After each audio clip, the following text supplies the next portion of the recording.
বাবা, প্রতিদিন আমার পকেট থেকে টাকা কে নেয়? তুমি যখন ওয়াশরুমে যাও ওই সময় মা তোমার পকেট থেকে টাকা নেয়। হুম। আব্বু, আমি তোমার মাকে বিয়ে করব। সর্বনাশ, দেশে এত মেয়ে থাকতে আমার মাকে কেন বিয়ে করতে হবে? তাহলে তুমি আমার মাকে বিয়ে করছো কেন? বাবু, তুমি অল্প বয়সে চশমা পড়ছো কেন?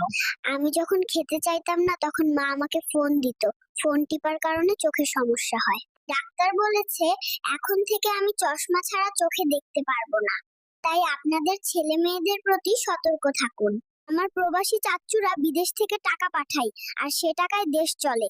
আর তারা দেশে আসলে এয়ারপোর্ট থেকেও শান্তিতে বের হতে পারে না। তাদেরকে এয়ারপোর্টে নানা রকমের হয়রানির শিকার হতে হয়। অনেক সময় তাদের মালামাল চুরিও হয়ে যায়।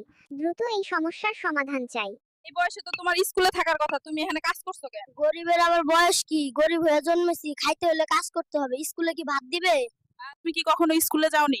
গিয়েছিলাম, কিন্তু বই কেনার টাকা ছিল না। খালি পেটে পড়াশোনা হয় না আপা, তাই ইট ভাঙি।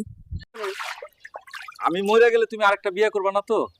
মাথা খারাপ, আগে কয়দিন জিরিয়ে নিমু। আচ্ছা বলুন তো, স্ত্রী খুশি থাকলে স্বামী এমনিতেই খুশি, কিন্তু স্বামী খুশি থাকলে স্ত্রী কেন সন্দেহ করে?